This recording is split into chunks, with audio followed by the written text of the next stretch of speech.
ನಿಮಗೊಂದು ಐಡಿಯಾ ಹೇಳ್ತೀನಿ, ಕೇಳ್ಕೊಳ್ಳಿ. ಇದು ವೇಸ್ಟ್ ಆಗಿರೋ ಗ್ಯಾಸ್ ಸ್ಟವ್, ಇದು ಏನು ಪ್ರಯೋಜನಕ್ಕೆ ಬರ್ತಾ ಇಲ್ಲ.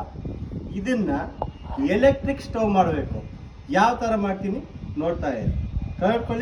ಕಲ್ತ್ಕೊಳ್ಳಿ, ಮಾಡ್ಕೊಳ್ಳಿ, ವೇಸ್ಟ್ ಆಗದೆ ಉಪಯೋಗಿಸ್ಕೊಳ್ಳಿ.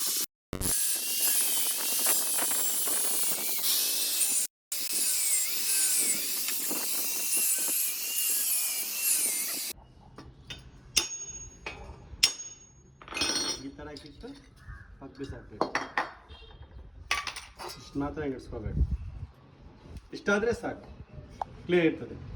ಯಾಕಂದರೆ ಎಲೆಕ್ಟ್ರಿಕ್ ಸ್ಟವಲ್ಲಿ ಪ್ಲೇಟ್ ಹಾಕ್ತಾರೆ, ಪ್ಲೇಟು ಉಪಯೋಗಕ್ಕೆ ಬರಲ್ಲ, ಎಲ್ಲ ತೂತು ಬಿದ್ದೋಗ್ತದೆ, ವೇಸ್ಟ್ ಆಗ್ತೈತೆ. ಬೇಕಾದ್ರೆ ತೋರಿಸ್ತೀನಿ ನೋಡ್ಕೊಳ್ಳಿ. ಅದು ಸ್ಟವ್ ಐತೆ ಕೊಡಪ್ಪ ಮರಿ, ಅದು ಸ್ಟವ್ ಐತೆ ಕೊಡು. ಇದು ನೀರು ಬಿದ್ದ ತಕ್ಷಣ ವೇಸ್ಟ್ ಆಗಿ ತೂತು ಬೀಳ್ತದೆ. ತೂತು ಬಿದ್ದಾಗ 1800 ರೂಪಾಯಿ ಸ್ಟವ್ ಏನಕ್ಕೂ ಆಗಲ್ಲ, ಎದ್ದು ಬಿಸಾಕಬೇಕು. ಅದೇ ಸ್ಟವನ್ನು ನಾನು ಸ್ಟ್ಯಾಂಡಿಗೆ ಮಾಡಿಕೊಡ್ತೀನಿ. ಸ್ಟ್ಯಾಂಡ್ ಮೇಲೆ ಮಾಡಿದ್ರೆ ಲೈಫ್ ಇರ್ತದೆ, 10 ವರ್ಷ ಬರ್ತದೆ. ಇದು ಈ ಥರ ಇರುತ್ತೆ. ಇದನ್ನು ಓಪನ್ ಮಾಡಬೇಕು. ಇದು ಅಡ್ಡ ಬರಬಾರ್ದು, ಯಾಕಂದರೆ ಈ ಕಾಯಿಲೆ ಇಡ್ತೀವಲ್ಲ, ಈ ಕಾಯಿಲೆ ಇಡೋದಕ್ಕೆ ಇದು ಅಡ್ಡ ಬರಬಾರ್ದು. ಅದಕ್ಕೆ ಇದೇ ರೀತಿ ಪಕ್ಕ ಹಾಕಬೇಕು.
ಎಲ್ಲ ರೆಡಿ ಆದ ತಕ್ಷಣ ಸ್ವಲ್ಪ ಪೇಂಟ್ ಹಾಕಬೇಕು. ಪೇಂಟ್ ಹಾಕಿಲ್ಲ ಮತ್ತೆ ತುಕ್ಕಿ ಹಿಡಿತದೆ. ಅಲ್ಲೆಲ್ಲ ಇತ್ತು ವೇಸ್ಟ್ ಪೇಂಟು, ಹಾಕ್ತಾ ಇದ್ದೀನಿ.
ಈಗ ಆಟೋ ಸ್ವಿಚ್ ಹಾಕ್ತಾ ಇದ್ದೀವಿ. ಕಡಿಮೆ ಆಗೋದು ಜಾಸ್ತಿ ಆಗೋ ಸ್ವಿಚ್ಚು ನೋಡ್ಕೊಬೋದು. ಇದು ಗ್ರೌಂಡಿಂಗ್ ಅದು ಇದು ಬರದೇ ಇರೋ ಥರ ನೋಡ್ಕೊಬೇಕು.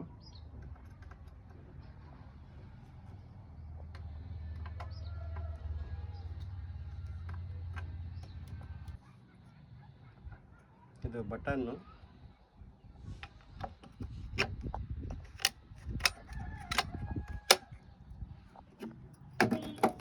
ಈಗ ಕಾಯಿಲಿದೆ, ಹೊಸ ಕಾಯಿಲು. ಇದ್ರ ಬೆಲೆ ಒಂದು 600 ರೂಪಾಯಿ ಇರ್ಬೋದು ಅಷ್ಟೇ. ಈಗ ಇದನ್ನು ಈ ಥರ ಫಿಟ್ ಮಾಡಬೇಕು.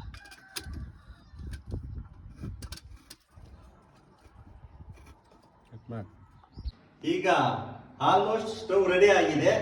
ಈಗ ಯಾಕೆ ಕೆಲಸ ಮಾಡುತ್ತೆ ನೋಡೋಣ, ಗ್ರೌಂಡಿಂಗ್ ಬರುತ್ತೋ ಇಲ್ವೋ ನೋಡೋಣ. ಓಕೆ, ಹಾಕಿದ್ದೀನಿ. ಸ್ವಾಮಿನ ಒಬ್ಬ ಕಾಪಾಡ ಬಂದು ಸ್ವಿಚ್ ಹಾಕ್ತಾ ಇದ್ದೀನಿ.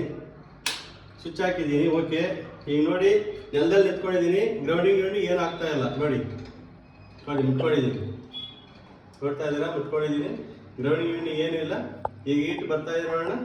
ಹಾಂ, ಬರ್ತಾ ಇದೆ, ಬಿಸಿ ಬರ್ತಾ ಇದೆ, ಬಿಸಿ ಬರ್ತಾ ಇದೆ. Super stove.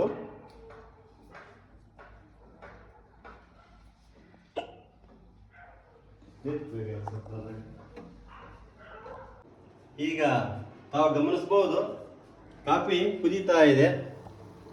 ನೋಡ್ಬೋದು ಕುದೀತಾ ಇರೋದು. ನೋಡಿ, ಯಾವುದೇ ಥರ ಗ್ರೌಂಡಿಂಗ್ ಏನಿಲ್ಲ. ನೋಡಿ ಮುಟ್ಕೊಂಡಿದ್ದೀನಿ. ಇಲ್ಲಿ 3 ಇಟ್ಟಿದ್ದೀನಿ. ಇದು ಕಡಿಮೆ ಬೇಕಾದ್ರೂ ಮಾಡ್ಕೋಬೋದು, ಜಾಸ್ತಿ ಬೇಕಾದರೂ ಮಾಡ್ಬೋದು.